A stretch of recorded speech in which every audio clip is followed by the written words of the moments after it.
আসসালামু আলাইকুম। এখন যে ফ্লাইওভারটাতে উঠবো এটা হচ্ছে ঢাকা শহরের সবচেয়ে লম্বা এবং বড় ফ্লাইওভার। এটার নাম হচ্ছে ঢাকা এলিভেটর এক্সপ্রেস। আমি বুঝতে পারছি না এটা আমি সঠিক নাম উচ্চারণ করতে পারছি কিনা। এই নামটা আমি উচ্চারণ করতে পারি না। যাই হোক, এখন এটা হচ্ছে ঢাকার বাহির থেকে যত গাড়িগুলো ঢাকায় ঢুকবে এবং ঢাকা ক্রস করে অন্যান্য ডিস্ট্রিক্টে ঢুকবে তাদের জন্য সবচেয়ে সুবিধা, কারণ ঢাকার জ্যাম ফেস করতে হবে না।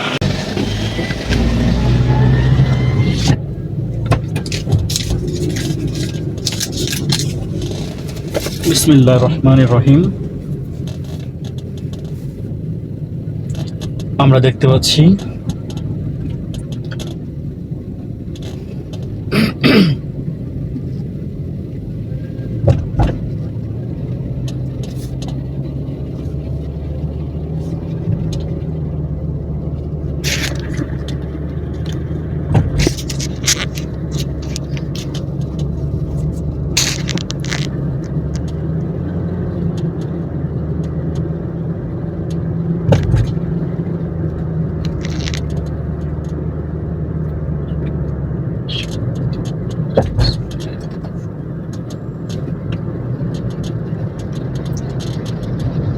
আসসালামু আলাইকুম, স্বাগতম আপনাদেরকে ঢাকা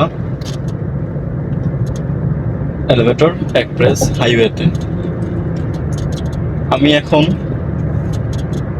ঢুকছি ঢাকা 7 রাস্তা ক্রস করেছি, ঢুকবো মহাখালী।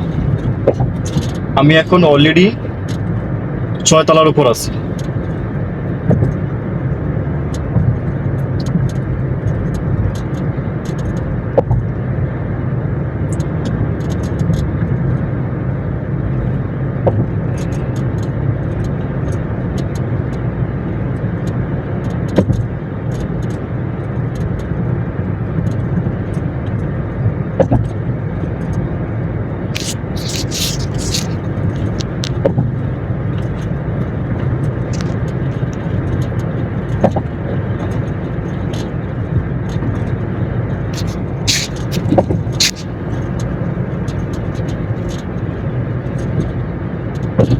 আমি এখন 8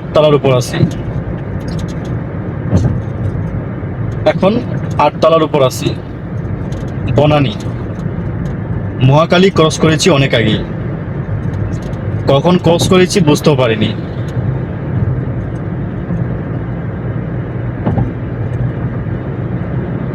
সামনে বনানী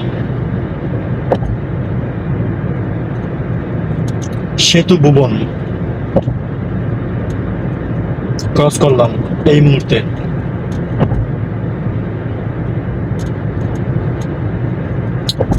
আমি এখন বনানী ঢুকেছি।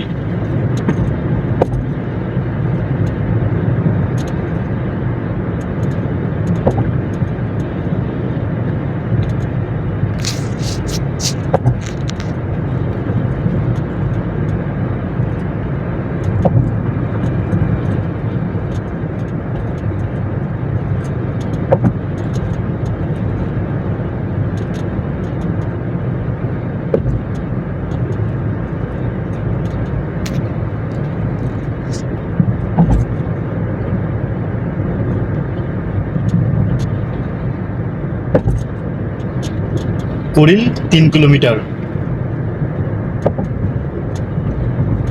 আমি আমার শেষ গন্তব্যস্থান ফ্লাইওভারের কুড়িল পর্যন্ত।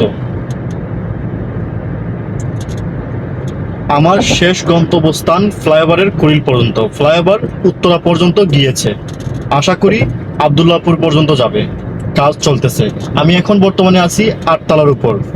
এটা হচ্ছে ডানে হচ্ছে ক্যান্টনমেন্ট, বামেও ক্যান্টনমেন্ট। বাম দিকে হচ্ছে মিরপুর এরিয়া, মানে মিরপুর যাওয়ার রাস্তা। বনানী থেকে যে গাড়িগুলো উঠে, এই গাড়িগুলো এই লাইন দিয়ে উঠে। আমরা এখন ক্যান্টনমেন্ট স্টেডিয়াম ক্রস করতেছি, যেটা সেনাবাহিনীদের আন্ডারে।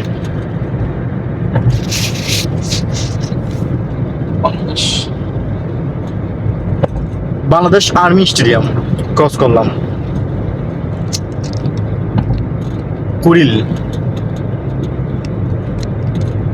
আর্মির আন্ডারে কি না জানি না, কিন্তু লেখা আছে আর্মি স্টেডিয়াম। হয়তো আর্মির আন্ডারে হতে পারে। আমি এখন ক্রস করতেছি আর একটা আর্মির ক্যান্টনমেন্ট। এটা হচ্ছে 8 তলার উপর। আমি এখন 8 তলার উপর দিয়ে যাচ্ছি আবার। কিছুক্ষণের কিছুক্ষণ ভিতরে ঢুকবো আমরা কুড়িলে।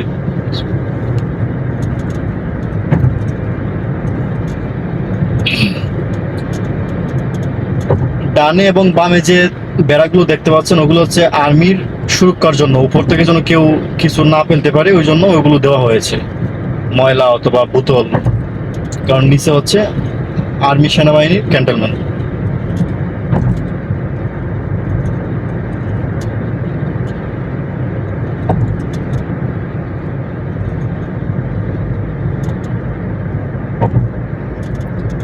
আমার কুড়িলে আসতে বেশিক্ষণ লাগেনি। আমি যদি নিচ দিয়ে আসতাম আমার কমপক্ষে 2 ঘন্টা বেশি লাগতো। আমি প্রায় 7 মিনিটেই চলে আসছি কুড়িলে এই ফ্লাইওভার উপর দিয়ে। আমি কুড়িলে নেমে গেলাম হাতের বামে।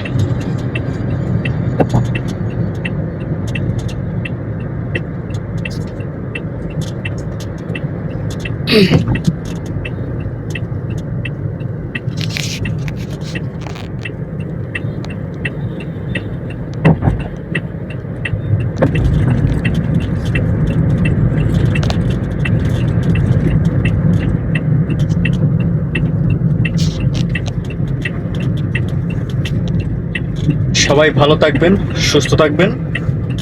আসসালামু আলাইকুম।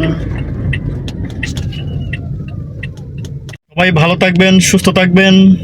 আসসালামু আলাইকুম।